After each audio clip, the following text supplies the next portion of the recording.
പിന്നെ മോളെ ആ സാമ്പാറിന്റെ കഷ്ണമൊക്കെ റെഡിയാക്കി വെക്കേ. അതൊക്കെ എപ്പോഴേ ഞാൻ റെഡിയാക്കി വെച്ചിട്ടുണ്ട്.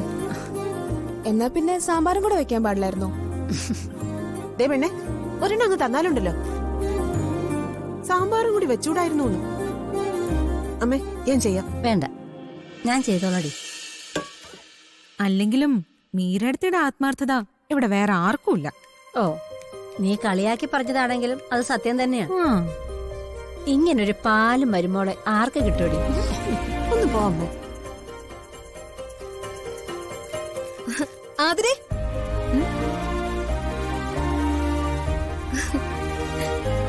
ദേ ഇത് കണ്ടോ, നമ്മള് വൈറലായി. എവിടെ? എന്താടി? അയ്യോ, എന്താന്നോ പത്രത്തിലൊന്ന് നോക്ക്. കളക്ടർ വന്ന് പഴങ്കഞ്ഞി കുടിച്ച കടയെ കുറിച്ച് പത്രത്തിലെ വാർത്ത വന്നിരിക്കുന്നു. ആ ദേ എവിടെ? അയ്യോ ശരിയാണല്ലോ. അയ്യോടാ, ഫോട്ടോയും ഉണ്ടല്ലോടി.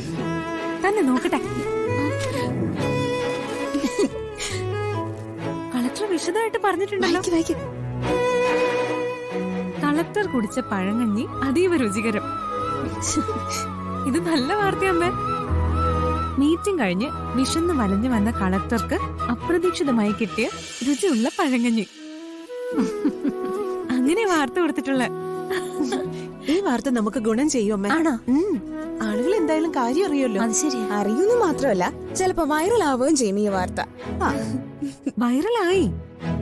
കളക്ടർ പഴങ്കഞ്ഞി കുടിച്ച കടയെക്കുറിച്ച് സോഷ്യൽ മീഡിയയിലൊക്കെ വാർത്ത വൈറലാണെന്നാ ഈ വാർത്തയിൽ പറയുന്നേ. അയ്യോ, അമ്മേ, സ്ഥലത്തെ കുറിച്ചൊക്കെ വിശദമായിട്ട് പറഞ്ഞിട്ടുണ്ട്. നമ്പറും കൊടുത്തിട്ടുണ്ട്. ഇത് പൊളിക്കും. ഇനി ഇങ്ങോട്ട് ആളുകളുടെ ഒഴുക്കായിരിക്കും. ഓ പിന്നെ അങ്ങനെ ഒരുപാട് പേരൊന്നും വരണ്ട, കുറച്ചു പേര് വന്നാ മതി. അമ്മ നോക്കിക്കോ, ഈ പഴങ്കഞ്ഞി കട ഹിറ്റാവും.